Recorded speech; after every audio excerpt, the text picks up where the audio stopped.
to have you here. And when Mustafa and I were having a discussion about the energy hub and meeting out with a lot of the Raya IT team, almost 19 or 20 people were involved in trying to put this together, I came up with the notion of we can't have this event without Mexico. And some people really didn't understand why I was so adamant about Mexico. But when we look at the energy transformation in terms of policy, regulation in Mexico, in my humble opinion, I'm not an oil and gas expert, I see tremendous amounts of similarities between both countries. We have the ambassador of Singapore with us. That's a completely different story. And I was very persistent that Singapore be here today as one of, if not the leading regional hubs in Asia. But when I looked at the Mexico story, we're looking at major reforms in the energy industry and the energy sector in 2008, okay, that the Mexican government undertook. Rigorous, tough, but by 2012, you found that it wasn't working. There was something wrong despite all of that, which led you to undertake what we would consider to be structural reforms in the oil and gas sector to the extent by implementation in 2015, you have already been you've changed the constitution. So, the regulatory framework of Mexico, I won't say failure, but there was challenges between 2008 and 2012. Then you undertook your 2013 reforms, which included constitutional reforms, which included no concessions. You banned concessions in your oil and gas industry. You changed about 22 laws, or 25 laws, to be able to do this. And now you've embedded this reform in your constitution, so even the new government of Mexico have problems changing that. So I want to hear that story. I want to share that story with the audience here today, because we're very similar. You have gas fines, and I believe in 2012 your major issue was that investment in the oil and gas industry was increasing, but your output and production was not. So if you can explain to us the story of Mexico to where it is today in oil and gas.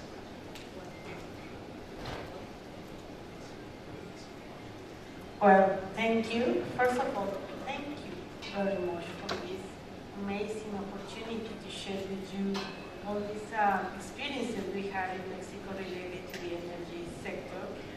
And maybe the best way to start to tell you is that Mexico, the highest production that we had in terms of oil and gas was back in 2004, when the country was producing 3.4 million barrels a day of crude oil.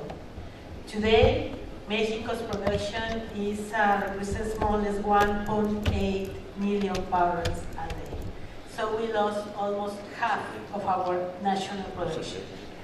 And well, at that time, we had very important subsidies in terms of the gasoline prices. And that represents a lack of investment in our refineries and in our logistical system. So today we are facing the consequence of all those distortions. As you already said, in 2012, with the administration of Enrique Peña Nieto started, we realized we were totally sure that we had to do something in order to correct very, very fast that situation. And that's why we needed a constitutional reform that approved the participation of private investment along the whole value chain in the energy sector, starting by exploring and production and criminalizing the downstream, not only in oil and gas, but in the power sector too. So that's the main reason to modify the constitution.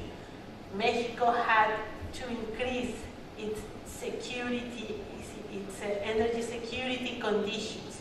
And as maybe all of you know, we can define energy security as the continuous supply of energy services in an affordable and with an affordable prices. So in order to achieve that important goal, you have to do a lot of things. You have to have a logistic system that can face any problem in the short term. I don't know, for example, water, an explosion, an accident. You need to have a system that can provide, even if you are facing a problem that is, you need to provide energy services.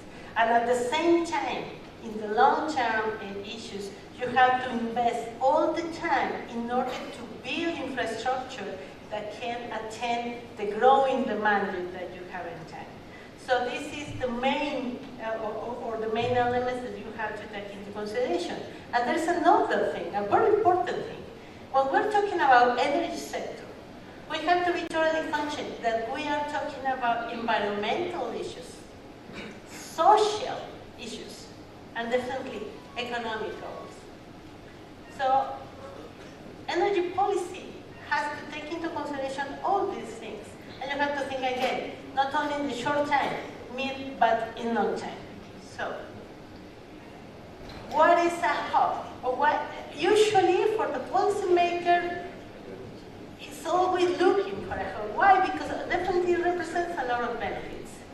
But at least for me, the building of a hub is more a consequence of something that you are doing in terms of policy.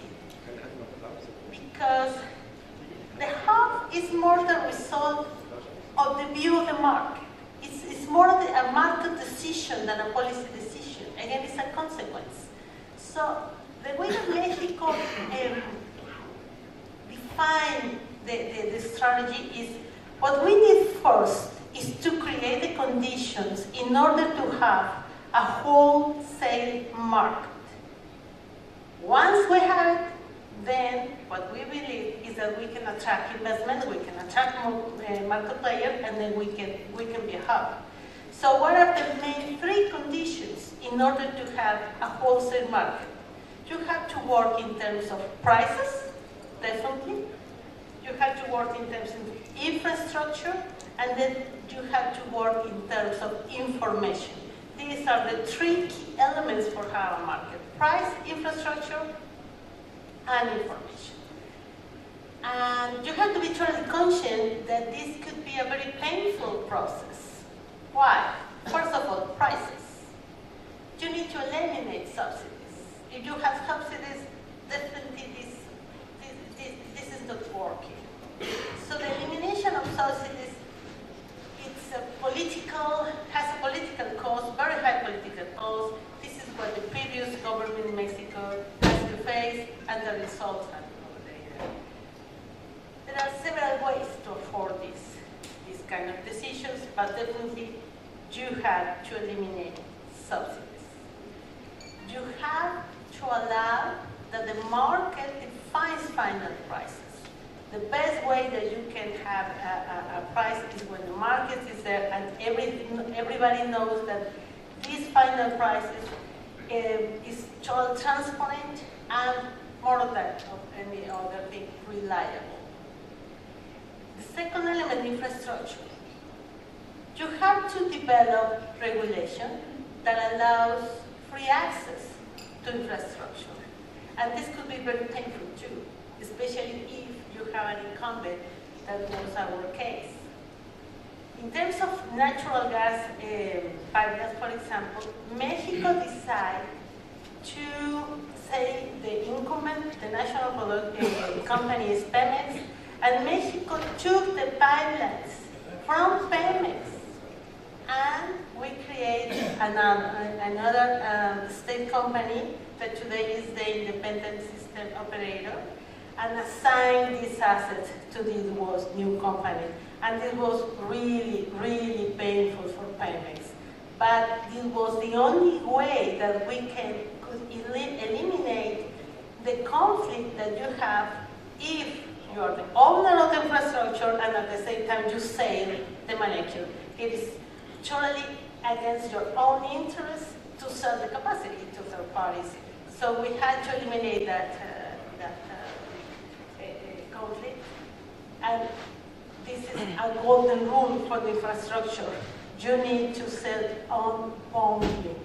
You also opened up the market in 2013 to the private sector, which was monopolized by the public sector pre-2013, I believe. Absolutely. What we didn't do in 2008 is that we didn't open the EMP part of the value chain. So, and we maintain the pipelines under Pemex ownership. So it was totally impossible to have third parties selling and buying natural gas, for example. So this is a golden rule for infrastructure. You need open access, non-discriminatory access to the infrastructure.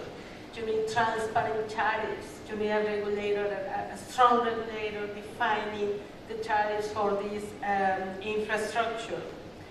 You need to take decisions. For example, if you want to have an independent system operator or not, this is a decision that will have very serious impacts in the future, especially for the new players. You need to have standardized contracts. For example, you need to establish a network code. You need to say everybody has to do the same thing at the same time if this happens. So this requires a very technical and deep analysis of what are your particular conditions of this infrastructure. And the third element, as I already mentioned, is information.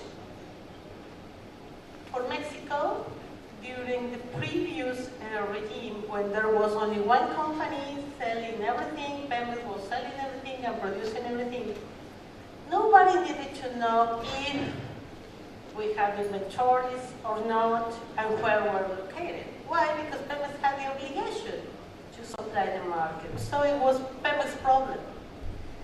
Today, that's totally different. For the market, it's absolutely crucial to know if there are inventories, where are they located, if the refineries are producing or not, and what's the volume, what the size of this volume that is producing. So you need information. You need to share information with the rest of the market. And if the information is not reliable, then it doesn't work. Then it doesn't help. I could say that more than help, if you have a not reliable information, then you want to have a very serious problem with confidence. So you need reliable information, reliable prices. And the best way to have all this information, share it with the market in real time, is if you adopt a very, very important investment in terms of technology. So once you cover, and this is definitely a process, once you cover these three elements, again, prices, infrastructure, and information, once you cover them, and once you have all the information flowing, saying this is happening, everybody is doing the same thing, everybody has standardized contracts, standardized technical requirements, then you can say, now today I have the main conditions in order to have a wholesale market. Then you will be in the position to attract more players to your market. And then you can say, now we have a very good size of the market, the main conditions, and definitely we can talk about a hub at that moment. You need, again, infrastructure, you need a good size of your market, you need different sources of supply for gas, for oil products, and you have to be interconnected. That's very, very important. So we're talking about very serious investments that you have to do in the long term. At least for me, that's the main lessons that we have learned in Mexico. Today, in Mexico, in only after 3 years of the implementation of the reform, today we have a natural gas market with several players already selling gas. They all have standardized contracts. Today, the ISO is publishing everyday information to the market. And yes, we have a very important challenge in terms of technology because at least Mexico has an important problem with measuring. We don't have measuring equipment, so not enough, let's put it that way. We already have it, but we need to invest a lot of money in those elements. So, and there's another important, very important thing that Mexico has to develop, and that there is crucial in order to have first the wholesale market and then the hub. We need the storage. So, and you need free access to the storage facilities because, for example, Mexico has 3 LNG plants, more than the regasification plants, but there is no free access to these plants. So we have to do a lot of things, and again, this is a painful process. Nobody wants to accept third parties in their own facilities.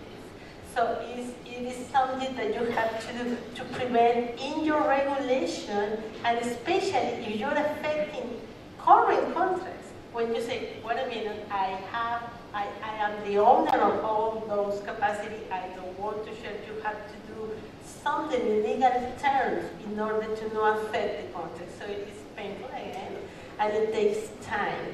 But you have to find the balance with the private interest and the public interest in order to develop a market.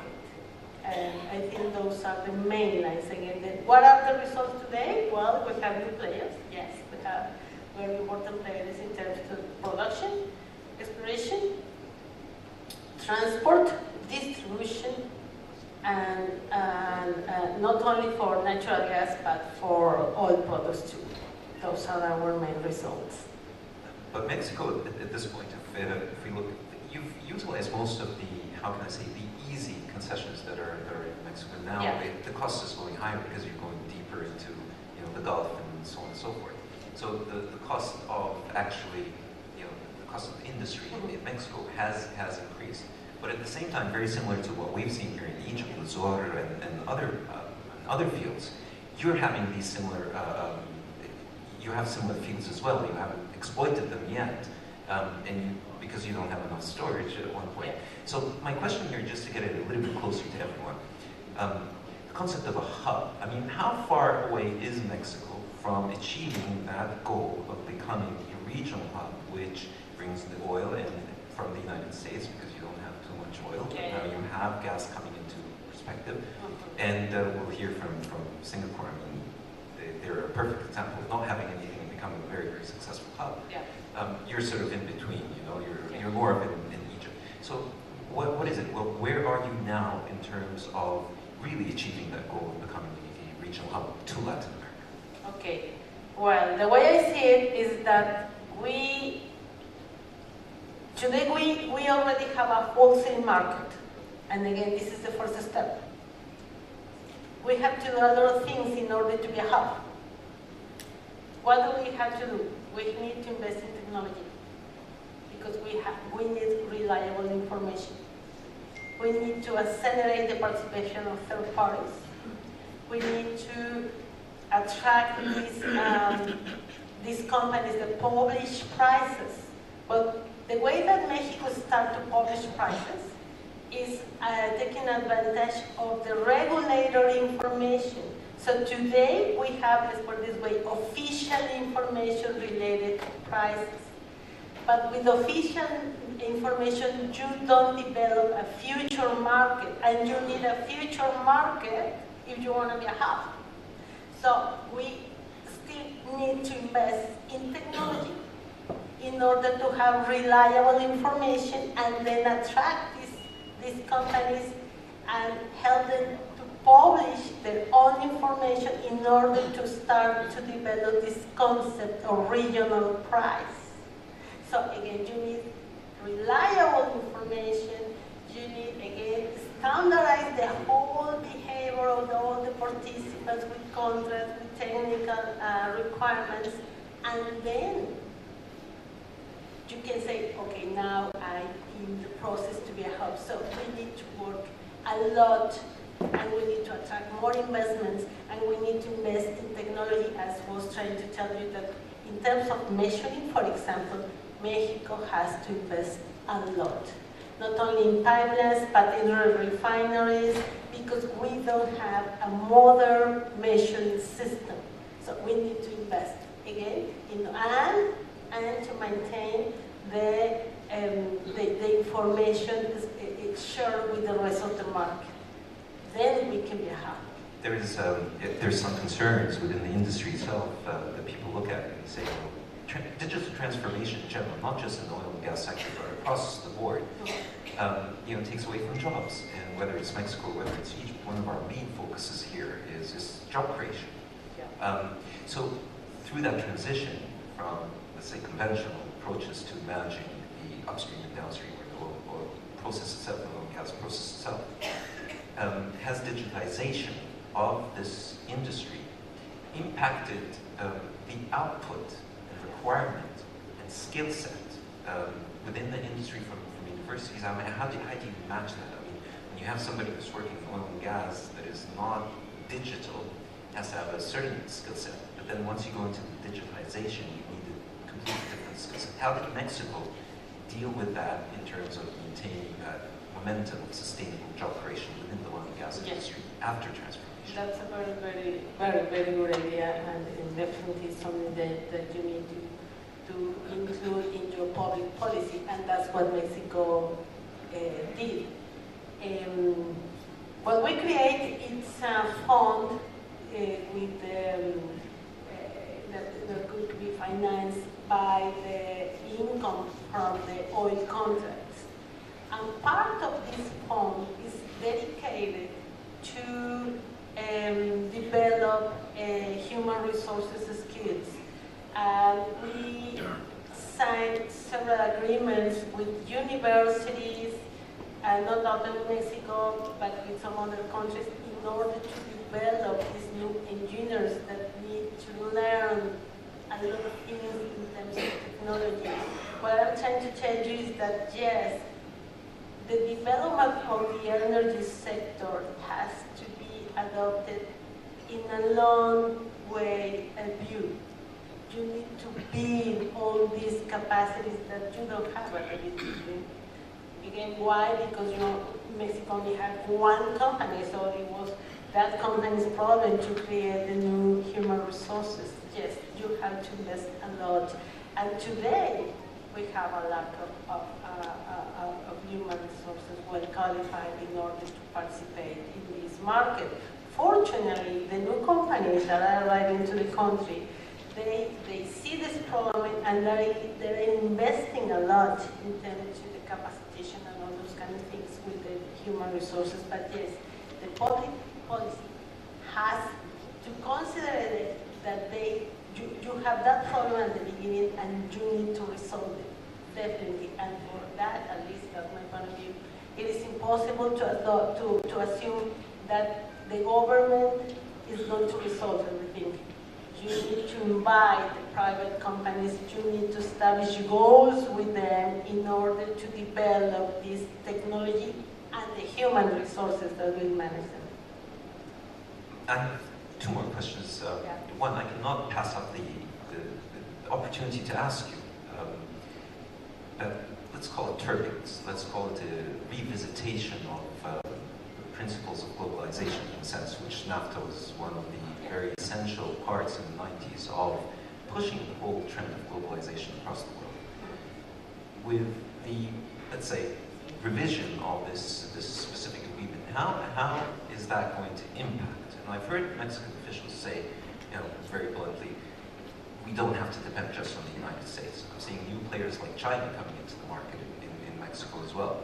So are you optimistic that this revision of NAFTA is going to have a positive impact on your ambition, since most of that oil is coming from the north, to become a regional hub? I mean, my point in asking the question is not specifically about the United States and Mexico, it's about supply chain, of where you get the resources to be able to be a regional hub. Here in Egypt, we are okay on gas now, maybe not so much on the oil, but we have our own supply.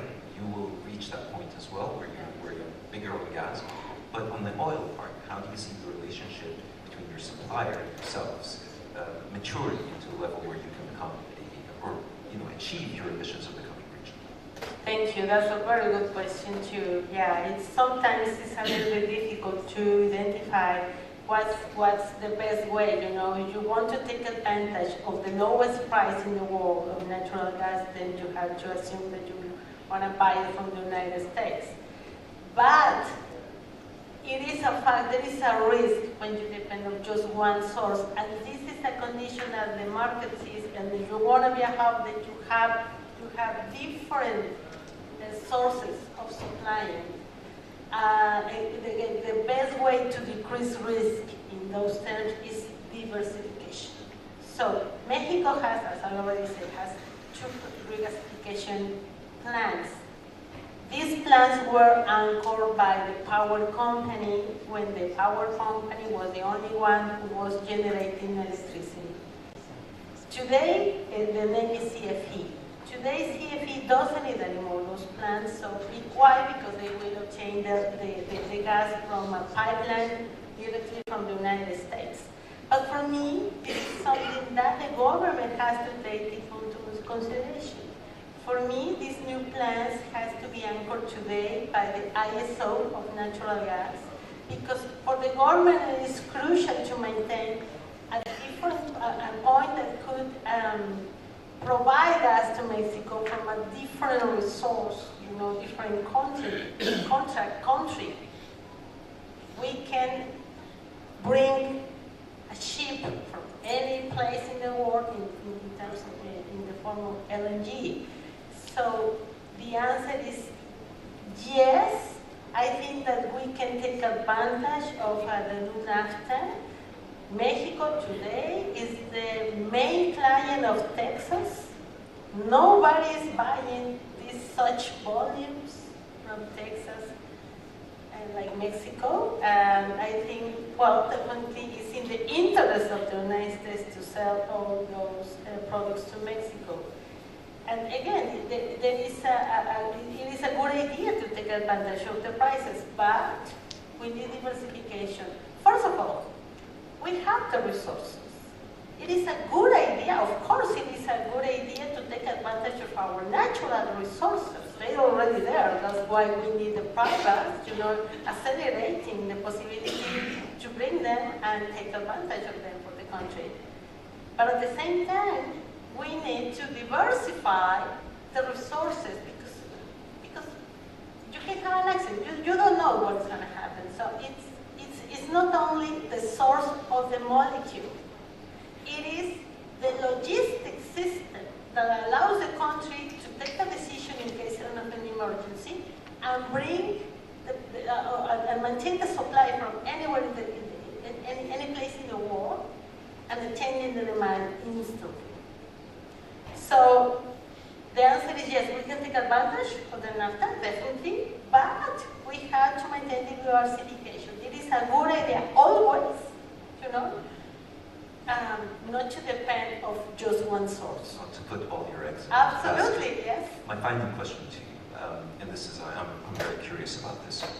Now, part of your regulatory policy, which is what we were talking about, the social contract with the people. So everything that is in the ground in Mexico belongs to the people. Yeah. But on the other hand, you ban concessions, the practice of concessions. Now, I believe you call them licensing. Okay, how does that support the notion of an energy hub? How does that specific policy of banning concessions and looking at licenses help in the creation of the hub? Oh, that's a good question too. Well, the public policy always has to attend to the particular situation, political, social, and ideological situation of each country. For Mexico, the participation of private companies into exploration and production of oil and gas, it is an ideological issue, So what I can tell you that we assume that solution because we need it in political terms. What the previous government saw is that it was almost impossible trying to do any other thing. So again, this is more political than economic. Again, you're always trying to find a balance among economics, environmental, and social issues. So that's the answer for me. It's more that the reaction of an ideological situation for Mexico. But I think the final results are very, very good. I don't see what the government did is we work very close to the private companies. We attend and many of us, we heard all of the arguments and we tried to find this balance, and I think we did because the runs were very, very, very successful. The current government stopped the licitation bids because they want to see, they have a different position, they are not very confident, and I think that they need to understand better that we have a lot of benefits, and I'm totally confident that they will. But again, going back to your question, that was the political solution that the government found. It's like they say, especially in oil and gas, regulatory policy cannot be cut and paste from one country to the other. We have to take into considerations like letting go of the concept that oil and gas is national security and hence has to be the government's responsibility has been a positive move towards realizing the regional hub principle. My very final question to you very quickly. Since we are in Egypt and since we have established that there is some kind of similarity in maturity, or trying to reach that maturity, whether Mexico or Egypt, how do you believe that we can collaborate together as two countries, private sectors, and government entities, specifically in the digital transformation, where you have to do a lot of investment and gain a lot of experience, and we are doing the same thing, and that's why we're promoting and pushing towards this digital transformation. How can Mexico and Egypt work together to realize our separate yet similar ambitions of becoming regional hubs, respectively Europe, Latin America, and us within the region here? What can, from your personal opinion, what can we do?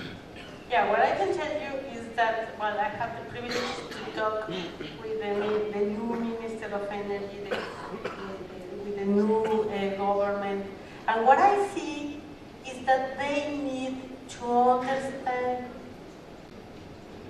the global situation in terms of energy.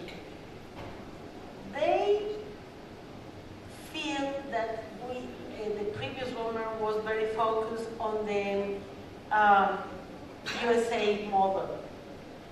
And what I see here is that you can approach to them and share the experiences, and I'm totally sure that they know that we are a very similar country with similar problems, and the solutions that you are finding match very well with the solutions that we were trying to develop.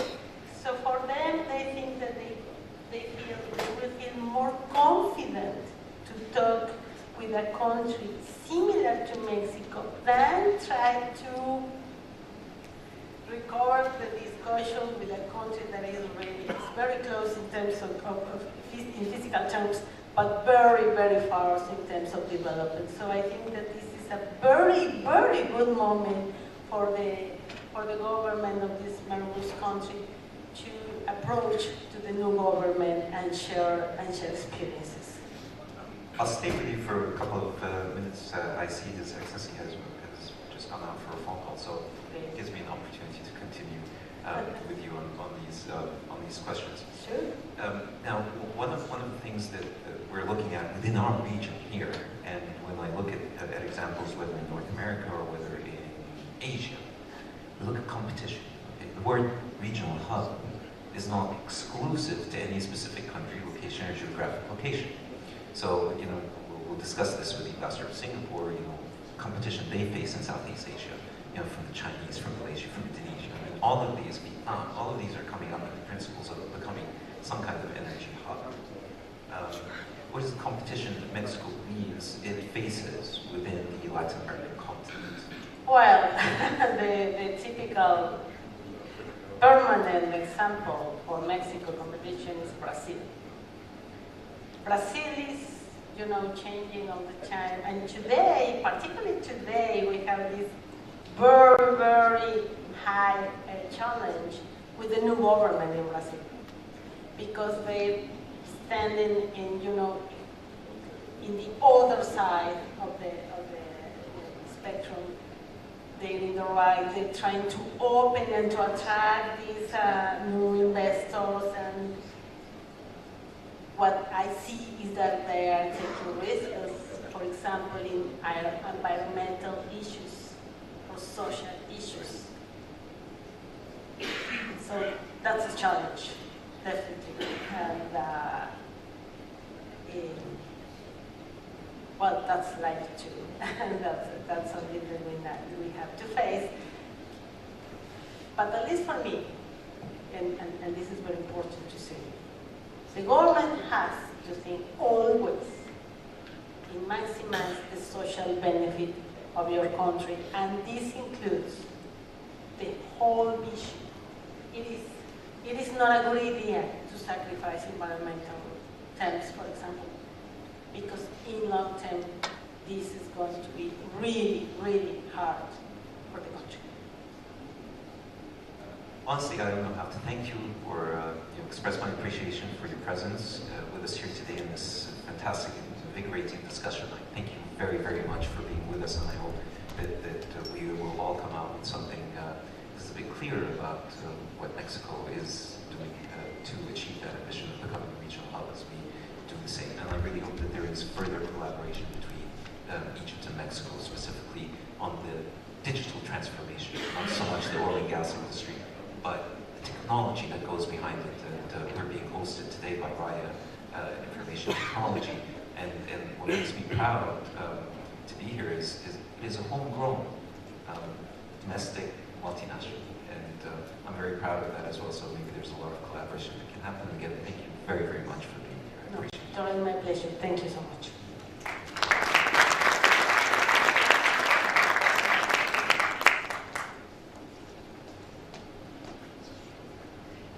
If I may, as always, I have the honor of having His Excellency Prince Sabespan, who is the Ambassador of the Republic of Singapore to Egypt. If you may join me on the stage, Your Excellency.